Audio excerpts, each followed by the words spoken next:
Hi everyone and welcome back to Gear Facts. Now we look at a lot of effects, synthesizers, keyboards, studio, pro audio gear, and with all of those things that we look at on the channel, it's a real pleasure to be bringing you an interview with a great singer and multi-instrumentalist today. Madi, how are you? Hi, I'm great. How are you? Very excited to be chatting with you guys. Great. Now, as I said in the intro, with all of these kinds of technologies that Gear Facts deals with, can you tell me what is your go-to instrument in your home right now? Yeah, so I grew up originally as a keyboardist and transitioned slowly to synthesizers. I have a Roland Gaia, that's my go-to in my home. A lot of virtual instruments as well, but yeah, Roland Gaia all the way. A Roland Gaia, that is one that we reviewed maybe 2 years ago on Gear Facts, and I can really see now that you mention it how that would fit the ethos of your music.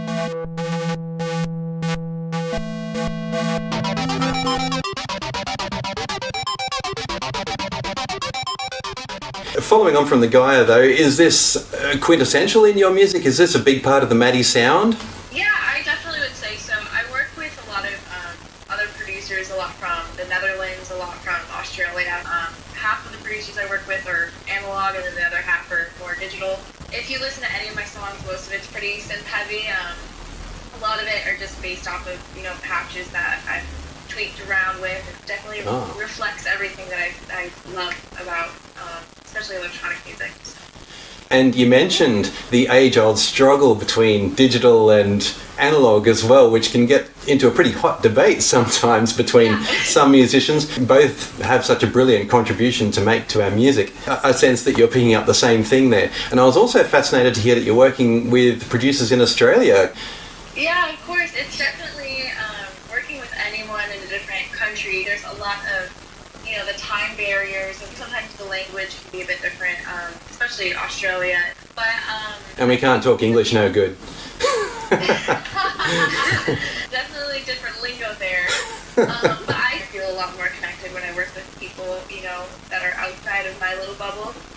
But yeah, a lot of exciting different production that's going to be happening in my upcoming project, so we'll see how that goes. Oh, excellent, yeah. And I think it's interesting that this conversation has turned into a global thing, because in some of your tracks, particularly in Visions, pick up a really strong world music kind of feel. It takes me back to Peter Gabriel's music and Massive Attack and bands like that who are picking up on all these things. Massive Attack! I grew up on Depeche Mode and Kraftwerk. Right. But I was like a synth head from the beginning. Brian Eno and Depeche Mode and whatnot. Tracing back and paying homage to those sounds from earlier on is becoming more and more frequent in electronic music because, everyone loves nostalgic, music. The best productions are the ones that I feel so close to because of how I was raised and because of the musical inspirations that I hold closely to my heart. So. Oh, it's fascinating. Okay. And that leads me to my next question quite neatly, actually, because I wanted to talk a bit about plastic.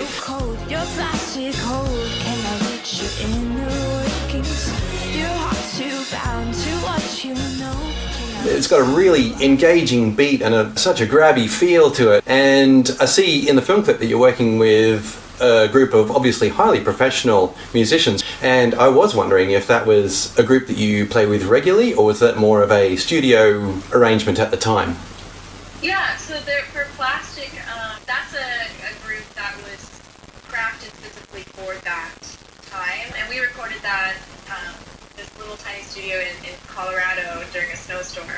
But it was a very randomly assorted group. We played a festival together, so it's not like it was one and done. We definitely worked with each other afterwards.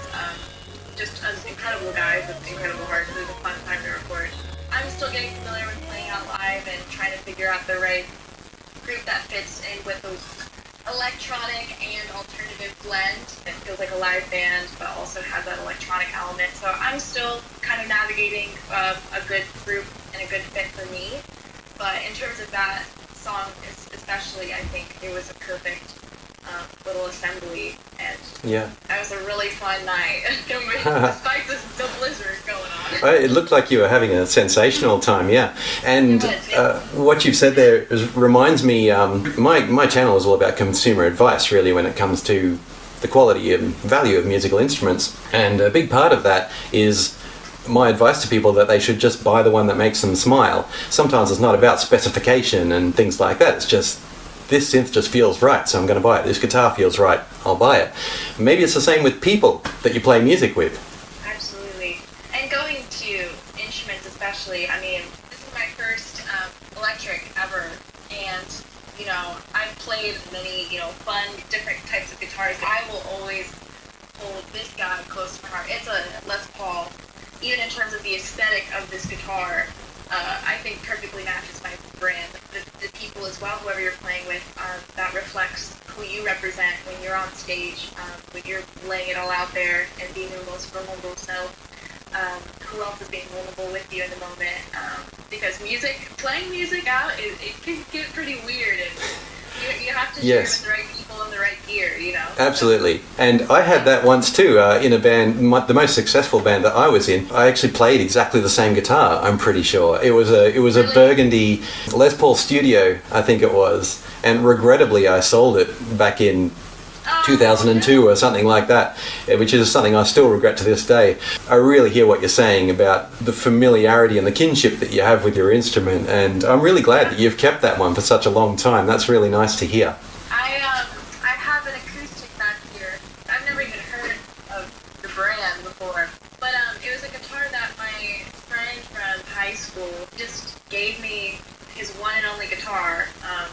And he had a name for it and everything, and it was like, this is my tried and true guitar, but I want you to have it so you can be, you know, the best songwriter you can be. It's definitely special. Well, the fact that it was gifted in such a meaningful way too, and such a supportive way, I mean, that's got to stick with you. Yes. In some of your songs, we do get a hint of, I know most of it is very ambient, fairly chilled music, but there are hints of a really powerful voice there, and some powerful sounds too. Do you ever feel tempted to turn up those dials and hit that distortion stomp box and let her go? Of course. I'm a petite girl myself, so not a lot of people anticipate, you know, powerful vocals. I don't think I'm quite a powerful singer. I think, if anything, I'm more of a emotion-based singer. I don't believe I'm the most technically advanced singer. I believe, if anything, you hear emotion, and I like to lead with that. However, in this upcoming album, in this upcoming project, I add distortion effects to my voice, and I'm a little more comfortable going in those higher registers and screaming and belting and getting as angsty as I can with effects like distortion and overdrive and things like that. Because as much as it isn't masking your voice, it kind of does in a really cool and fascinating way. A lot of people hate on auto-tune and vocal effects and a lot of reverb and whatnot, and I definitely see the argument in that. When used in a very stylistic and selective way, it can be very technically interesting. And so that's what I hope to do more and more, is to experiment more with my voice and crank it up a little bit, but also experiment with those effects along the way to make sure that I'm still trying to be experimental in a lot of ways, and it's not just singing. Yeah, okay, I hear what you're saying. Everyone uses tuning to a certain extent. We aren't perfect. I'm not a perfect singer, but I think in terms of, you know, that very, very minimal vocoder and whatnot, it can be very haunting and chilling if used correctly. When we were going through so many different demos, something I wanted the most was make this vocal haunting, as chilling as it can be. Yeah. I think that's a really fascinating insight into having the open-mindedness to know that, yes, it is an instrument, and it is something that can be used to enhance how well the song emotes, which I know without asking is something that's obviously very important to you.